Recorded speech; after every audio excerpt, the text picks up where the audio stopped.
Sorry I'm late, sorry. I've kept you waiting. That's rude of me, sorry. Okay, right, now let's get cracking. Who's had a chance to look at Romeo and Juliet since last week? No. Well, I know, you've all been busy. It's difficult to make time. But anybody at all?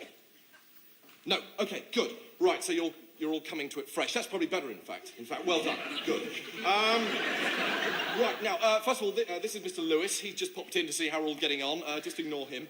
Well, don't ignore him, but, well, here's an interesting one. I wonder, who can tell me what ignore means? Anyone tell me what ignore means?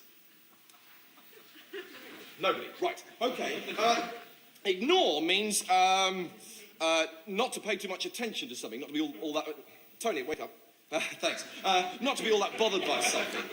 If you like, Tony was ignoring me just then, okay? So that's ignore. Right. Well, who'd like me to write it down? Should we write it down? Hands up, who'd like me to write it down? Ignore. No one. Okay, so we're happy with ignore. Good. All right, then. Oh. Yeah. Rosie, it's B-A-S-T-A-R-D. Yeah? Otherwise, good. Right, now, Romeo and Juliet. What do you think? Should we talk about it first and then read it, or... I mean, hands up who'd like to talk about it first. No, okay, well, I agree. Let's just get straight in and read it, for heaven's sake. I always like to get him involved as soon as possible. Okay, so, Romeo and Juliet. Do we have a Juliet? Who'd like to read Juliet? Anybody like to... What about a Romeo? We've got to have a Romeo, yeah? A couple of Romeos. Maybe what? One Romeo, eh? No, okay, fine. I'll read them both, because then you can get a chance to... This is Juliet speaking, right? Wilt thou be gone? It's not yet near day. It was the nightingale, not the lark, that pierced the fearful hollow of thine ear. Rightly she sings on yond pomegranate tree. Believe me, love, it was the nightingale. This is Romeo now. It was the lark, the herald of the morn, no nightingale. Look, love, what envious streaks do lace the severing clouds in yonder east. Okay, now, right. Having heard that, from what you've just heard, what relevance do you think Romeo and Juliet has to today's Britain?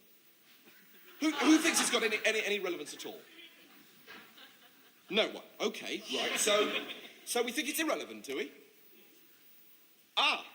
Interesting. Right, so we don't think it's relevant. We don't think it's irrelevant either. Yeah?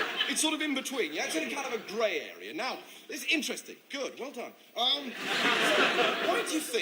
Why do you think Shakespeare wrote something that was in a grey area? What did he mean by it? Did he mean anything by it? Or maybe he's just being stupid. Who thinks that? Hands up those people who think Shakespeare was being stupid. No, so, all right, no, it's stupid. No, I was being stupid. So we don't think Shakespeare was stupid. But he was writing in a grey area. Why? All right, while you all think about that one, I'm just going to come out with an opinion. It is just an opinion, so you can all shout me down as usual. And that is that Romeo and Juliet is about love. We have love, we do love in today's Britain. So Romeo and Juliet, therefore, wasn't irrelevant. What do you think about that? Anybody agree with that? Right, no, so nobody agrees with it. But did anyone find it helpful at all? Nobody. Right. No, you're right. I was being unhelpful there. That's stupid of me. I shouldn't have. I've just clouded the whole issue now. I'm sorry. I'm just holding you back. Well, who'd like me to stay? I mean, hands up those people who'd like me to stay. Would you like me to?